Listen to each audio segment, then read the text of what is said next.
All right, if you caught my last YouTube short, I said we were gonna give some love to old Brownie.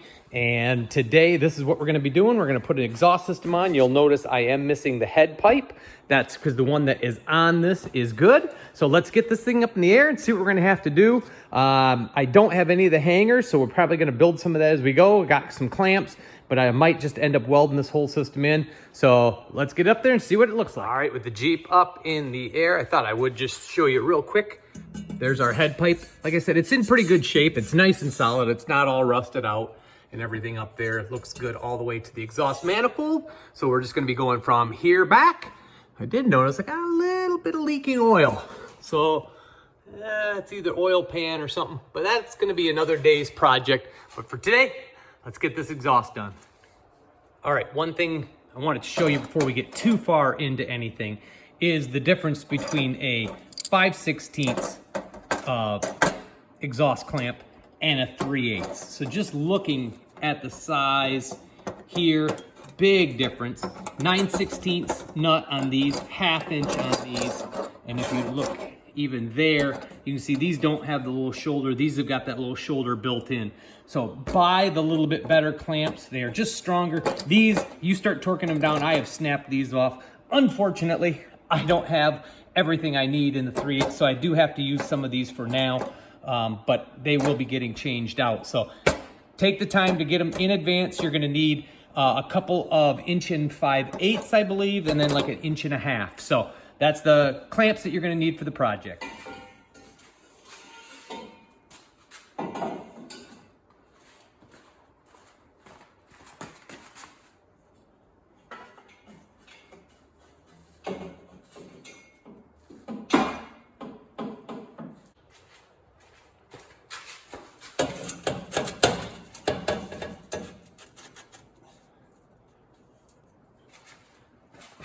All right, that went together real good. So Brownie, originally, some guys were using this thing for mud runs. And you can see when they put these real tall shackles in, they put a little brace across with some bracing there. It's at pretty close to the exhaust, but I don't think it's gonna bump. And right there is the mount. And so we're just gonna try to land it to that and keep it over that way. That way there is enough room in the back for our muffler.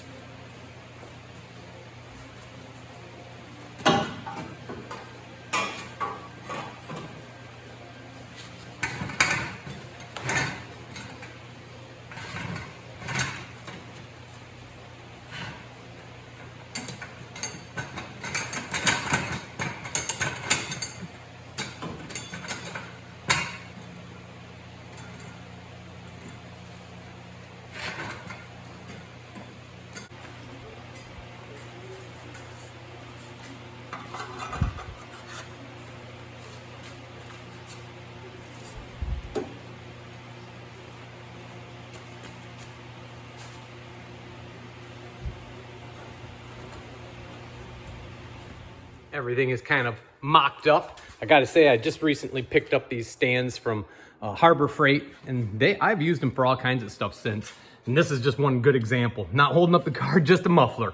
But you can see right now, this pipe is over. I need to do this, kind of pull it that way. So actually, I think I'll kind of maybe put a ratchet strap on it for now, just to kind of hold it where I want it. And that way, then I can kind of figure out exactly where I'm gonna set the tailpipe. So again, there's another mount right there. That's for right here on this part of the pipe. So we'll just kind of start seeing if we can land it on some of these mounts.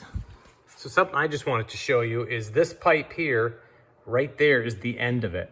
And so depending on where the muffler is, you could always cut off a little bit of this pipe, and that would just shift this pipe here into your muffler.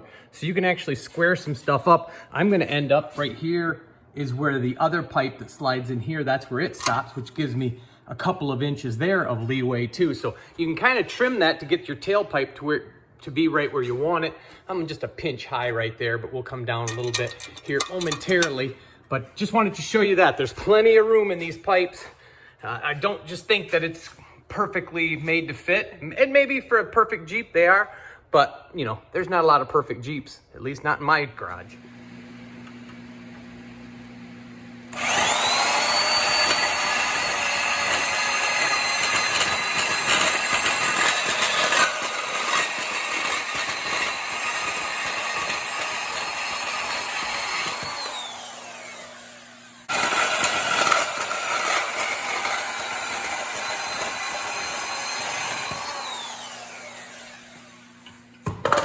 right, I ended up taking 1 inch off each end, and then I sort of like this pipe to be straight, so I always figure, because I'm, in water or mud or whatever, if it's twisted up, then it's gonna constantly put stuff into the muffler, and then keeping this low, it'll, maybe keep some of the water out. I will end up cutting this pipe off, because right now, to me, that's way too long.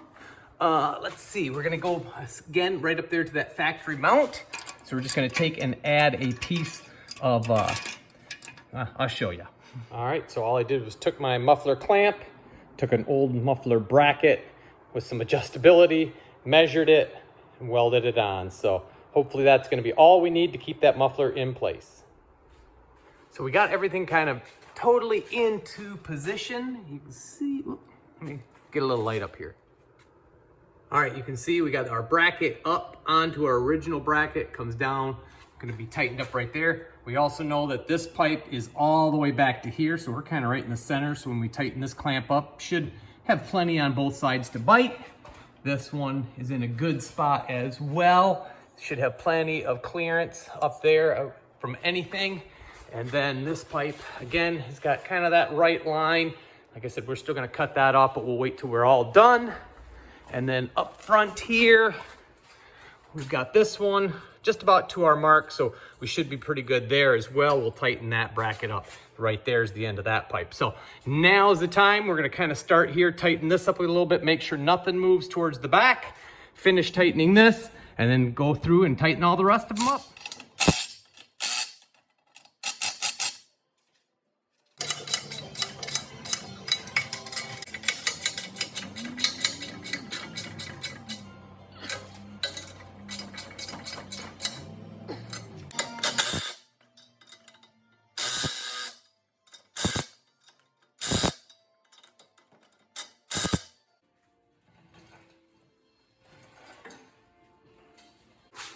All right, everything's tightened up, and I still need to do something here just to kind of help support that. We don't want to leave everything on this bracket alone, but the exhaust, if you look at it with the frame, it's just got a slight downhill here.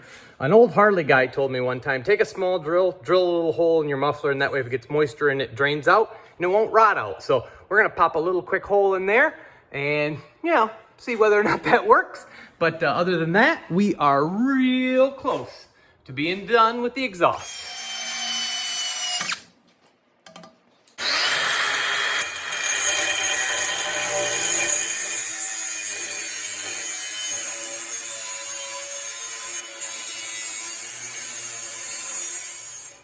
With the exhaust pretty much done, I thought I'd give you a sneak peek at what I'm going to be doing next, and that is a Joe's Motor Pool carburetor. So brand new carb on Brownie here, but I also ended up having to do some other stuff. So that is next time. Check back. Thanks for watching.